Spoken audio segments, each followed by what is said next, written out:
দিনের বেলা আল্লাহকে ডাকার লোকের অভাব নাই, রাতের বেলা অভাব আছে। দিনের দরজা আল্লাহ নিজে খুলেন না, ফেরেশতা দিয়ে খোলায়। রাতের দরজা আমার আল্লাহ নিজে খুলে দেন। এটা আমরাও এরকম করি। দিনের বেলা কেউ আসলে বলে এই দরজা খুলে দাও, রাতের বেলা কেউ আসলে বলি দাঁড়া আমি আসতেছি, আমি খুলি, কে দেখি। এটা দুনিয়ার নিয়ম। তো যখন রাতের 2টার পরে ঘুমাবো না বলতেছে, তখন জিজ্ঞেস করতেছে বেটা খুশু কাকে বলে? হুজুর বুঝে গেছি। বেটা সিজদা এত লম্বা করো যে? হুজুর আগেরটা মজা ছিল না, এখনটার মধ্যে মজা আছে। মজা কে শিখাইছে? হুজুর আল্লাহ জানে। তো এই জিনিসগুলা কিতাবপত্র থেকে আসে না, এটা সোহবত থেকে আসে। কখন আপনার ভিতরে চলে আসবে? পিছনের বান্দা সরে গেছে, আপনি সাইকেল চালানো শুরু করে দিচ্ছেন, 2-3 দিন পরেও গেছেন, কিন্তু আপনার ভাই যার পিছনে সাইকেল ধরে রাখতেছে না, আপনি বুঝতেও পারেন নাই সাইকেল চালানো শিখা হয়ে গেছে।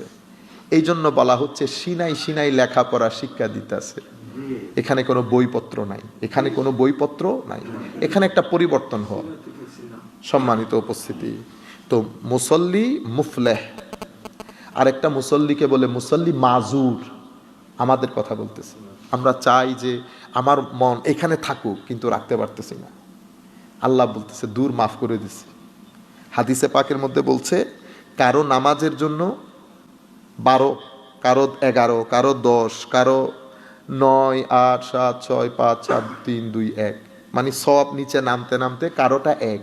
আর কারো ক্ষেত্রে আমার নবী হাদিসে পাকের মধ্যে বলেছে যে তাদের লা সালাত লাহু, তারা নামাজ পড়েছে, মাল্লাম তানহাহু সালাতুহু আনিল ফাহশাই ওয়াল মুনকার লা সালাত লাহু, যার নামাজ তাকে অশ্লীল গর্হিত খারাপ কাজ থেকে বিরত রাখে নাই, তার কোনো নামাজই নাই। লা সালাত লাহু।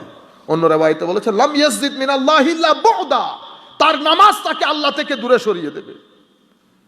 এরা কারা? এরা আরেক প্রকার মুসল্লি বলেছে মুসল্লি, হায় হায় হায়, যেই নামাজ তাকে আল্লাহ থেকে দূরে সরিয়ে দিয়েছে। ফাওয়াইলুল লিল মুসল্লি, ধ্বংসপ্রাপ্ত মুসল্লি কারা? যারা নামাজের রুকন আরকান আদাব কোনো কিছুর খেয়াল করে নাই, নামাজের ভিতরে ঢুকেই নাই, দুনিয়াতে এত পাগল হয়ে গেছে, নামাজ যেই কারণে পড়া হয় সেটার দিকে কোনোদিন দৃষ্টিও দেয় নাই। মানুষকে দেখানোর জন্য নামাজ পড়েছে, নামাজ পড়েছে, কিন্তু আল্লাহর সৃষ্টির খেদমত করে নাই, মানুষকে সহযোগিতা করে নাই, মানুষকে সম্মান করে নাই। এই ধরনের মুসল্লি আল্লাহ বলেছেন ফাওয়াইলুল লিল মুসল্লি, ধ্বংসপ্রাপ্ত মুসল্লি।